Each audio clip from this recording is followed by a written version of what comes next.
নমস্কার, সুরজিৎ মান্না ক্রিয়েশনস চ্যানেলের পক্ষ থেকে তোমাদের সবাইকে সুস্বাগতম। আশা করি তোমরা সকলে ভালো এবং সুস্থ আছো। আমি তোমাদের জন্য এই ভিডিওটিতে তুলে ধরছি 2026 সালের ক্লাস 7 তথা সপ্তম শ্রেণীর ছাত্রছাত্রীদের জন্য রায় ও মার্টিন প্রশ্ন বিচিত্রা থেকে থার্ড ইউনিট টেস্ট তথা তৃতীয় পর্যায়ক্রমিক মূল্যায়নের জন্য ইতিহাসের ফার্স্ট মডেল স্কুলের প্রশ্নপত্রের সেটটি সম্পূর্ণ সমাধান করছি। তার আগে তোমাদের কাছে অনুরোধ, তোমরা ভিডিওটি না টেনে পুরোটা দেখো। ভিডিওটি কেমন লাগলো কমেন্ট করে জানিও, ভিডিওটিতে লাইক দাও এবং শেয়ার করো, এবং চ্যানেলে নতুন হলে চ্যানেলটিকে সাবস্ক্রাইব করে চ্যানেলের সঙ্গে যুক্ত হয়ে যাও। আলোচনা শুরু করছি। 278 নম্বর পেজের 1 নম্বর মডেল স্কুল বর্ধমান বিদ্যারতী ভবন গার্লস হাই স্কুল, এই স্কুলের প্রশ্নপত্রের সেটটি সম্পূর্ণ সমাধান করছি। তোমরা পুরো ভিডিওটি লক্ষ্য করো। একই দাগে পূর্ণ বাক্যে উত্তর দাও। প্রথমে হচ্ছে গীত গোবিন্দম কাব্যের রচয়িতাকে কবি জয়দেব। 2 নম্বর বিক্রমশীল মহাবিহারকে প্রতিষ্ঠা করেন ধর্মপাল। 3 নম্বর পাল যুগী শিল্পরীতিকে কি বলা হয়? প্রাচ্য শিল্পরীতি। কি বলা হয়? প্রাচ্য শিল্পরীতি। 4 নম্বর বড় বধুর কোথায় অবস্থিত? ইন্দোনেশিয়ার জাভা দ্বীপে। 5 নম্বর শিখদের পবিত্র ধর্মগ্রন্থের নাম কি? গ্রন্থ সাহেব। 6 নম্বরে মোহাম্মদ ঘুরি কত খ্রিস্টাব্দে মারা যান? 1206 খ্রিস্টাব্দে। 7 নম্বরে জাটরা কোন মোগল সম্রাটের আমলে বিদ্রোহ করে? ঔরঙ্গজেবের আমলে। 8 নম্বরে কত খ্রিস্টাব্দে পুরন্দরের সন্ধি স্বাক্ষরিত হয়? 1665 খ্রিস্টাব্দে। 9 নম্বরে বাজারদর নিয়ন্ত্রণ করেন কে? আলাউদ্দিন খলজি। 10 নম্বরে ভারতীয় সংবিধানের প্রধান রূপকারকে? ডক্টর বি আর আম্বেদকর।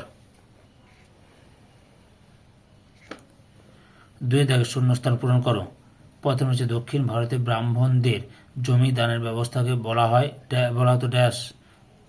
ব্রহ্মদেয় বা অগ্রহার বা ব্রহ্মদেয়। 2 নম্বরে বিজয়নগরের রাজধানীর নাম ড্যাশ? হাম্পি। 3 নম্বরে বিল গ্রামের যুদ্ধ হয়েছিল ড্যাশ খ্রিস্টাব্দে? 1540 খ্রিস্টাব্দে। 4 নম্বরে দহশালা ব্যবস্থা প্রবর্তন করেন ড্যাশ? আকবর। 5 নম্বরে রামানন্দের শিষ্যদের মধ্যে উল্লেখযোগ্য ছিলেন ড্যাশ? কবির। 7 নম্বরে ড্যাশ গ্র্যান্ড ট্রাঙ্ক রোড নির্মাণ করেন? শেরশাহ। 8 নম্বরে শ্রীকৃষ্ণ বিজয় কাব্যের অনুবাদ করেন ড্যাশ? মালাধর বসু। 9 নম্বরে পারসিক চক্র কাজে লাগানো হতো ড্যাশের জন্য? জলসেচের জন্য। তারপরে 10 নম্বরে চৈতন্য আন্দোলনের প্রাণকেন্দ্র ছিল ড্যাশ? নবদ্বীপ।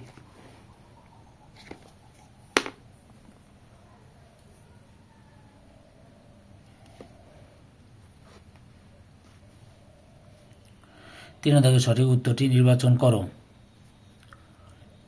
একে রয়েছে নিজেরা নিজেদের মধ্য থেকে শাসক বেছে নেওয়ার পদ্ধতিকে বলে? অপশান সিতে প্রজাতন্ত্র। 2 নম্বরে মারাঠারা নিজেদের রাজ্যকে বলতো? অপশান বিতে স্বরাজ্য। 3 নম্বরে 12 ভূঁইয়াদের অন্যতম ছিলেন? অপশান বিতে চাঁদ রায়। 4 নম্বরে দশম শিখ গুরু ছিলেন? অপশান এতে গোবিন্দ সিং। 5 নম্বরে অনেকগুলি গ্রাম নিয়ে হয় একটা? অপশান এতে ব্লক।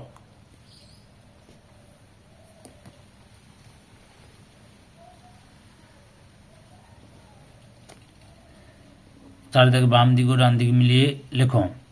তাজমহল, শাহজাহান, যাবত, নির্ধারণ, দেবগিরি, দৌলতাবাদ, চারমিনার, হায়দ্রাবাদ, নবদ্বীপ, শ্রীচৈতন্য। 5 থেকে 2-3টি বাক্যে উত্তর দাও। প্রথম হচ্ছে 12 ভূঁইয়া নামে কারা পরিচিত? এই প্রশ্নের উত্তরগুলি তোমাদের রায় আর মার্টিনের সহায়ক কবি থেকে দেখাচ্ছি, লক্ষ্য করো। 121 নম্বর পেজে রয়েছে। এই যে এখান থেকে শুরু করবে।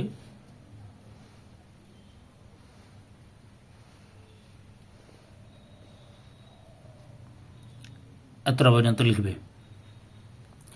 2 নম্বরে রয়েছে দোহা বলতে কি বোঝায়? উত্তরটি দেখো, দোহা বলতে কি বোঝায়? দোহা, এই যে এখান থেকে শুরু করবে, এখান থেকে শুরু করে এতটা পর্যন্ত লিখবে। লিখতে পারবে এতটা পর্যন্ত লিখবে, বুঝতে পেরেছ? 3 নম্বরে রয়েছে বললাল সেনের লেখা 2টি গ্রন্থের নাম লেখো।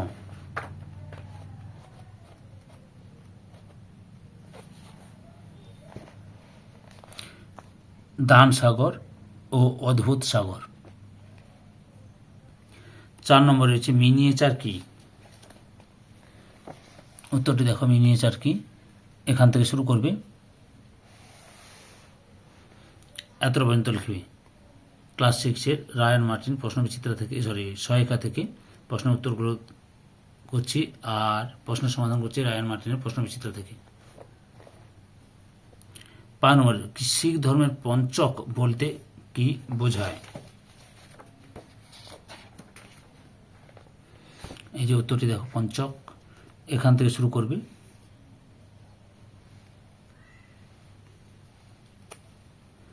এতটা পর্যন্ত লিখবে। 6 থেকে 4-5টি বাক্যে উত্তর দাও, যে কোনো 5টি। প্রথম হচ্ছে পাল শাসনের তুলনায় সেন শাসন কেন বাংলায় কম দিন স্থায়ী হয়েছিল? উত্তরটি লক্ষ্য করো, এখান থেকে শুরু করে এতটা পর্যন্ত লিখবে। 2 নম্বরে রয়েছে রাজা লক্ষণ সেনের রাজসভার সাহিত্য চর্চার পরিচয় দাও। উত্তরটি তোমরা এখান থেকে শুরু করবে, পরপর দেখে নাও, এতটা পর্যন্ত লিখবে। 3 নম্বর, পুরন্দরের সন্ধি কবে কাদের মধ্যে হয়েছিল? এই সন্ধির ফল কি হয়েছিল? উত্তরটি তোমরা এখান থেকে শুরু করবে,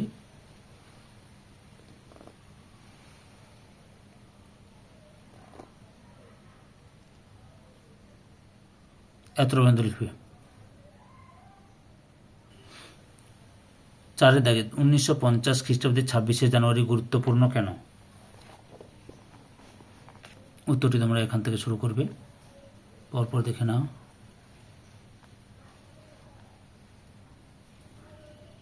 এতটা পর্যন্ত লিখবে। পরের প্রশ্ন রয়েছে পৌরসভার কাজ কি কি? পৌরসভার কাজগুলি লক্ষ্য করো, এখান থেকে শুরু করে এতটা পর্যন্ত লিখবে।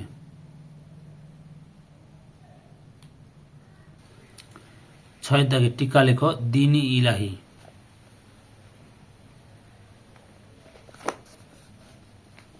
এই যে এখান থেকে শুরু করবে দ্বীন-ই ইলাহি,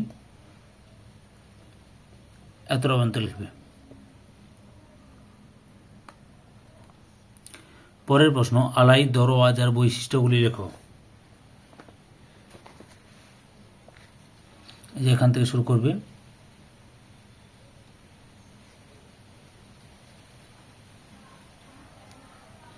এতটা পর্যন্ত লিখবে।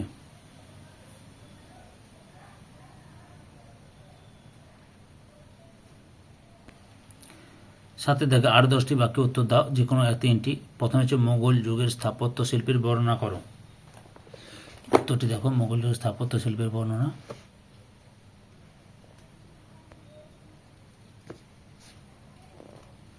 এখান থেকে শুরু করবে,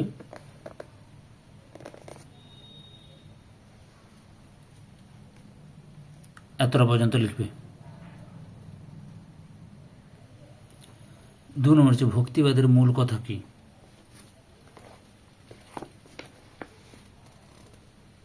উত্তরটি দেখো, এখান থেকে শুরু করবে,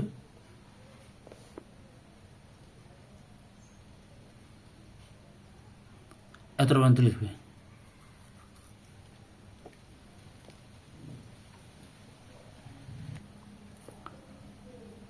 ভক্তিবাদী আন্দোলনে চৈতন্যদেবের অবদান আলোচনা করো।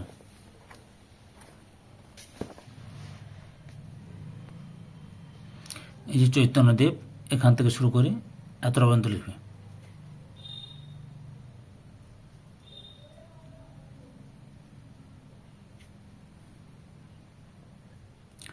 3 নম্বর হচ্ছে আলাউদ্দিন খলজির অর্থনৈতিক সংস্কারগুলি আলোচনা করো।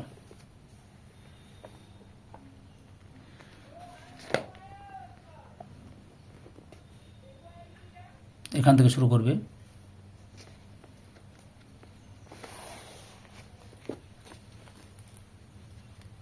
এতটা পর্যন্ত লিখবে।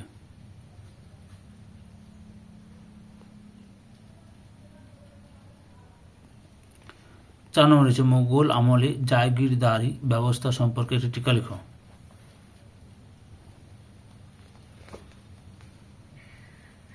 উত্তরটি দেখো তোমরা,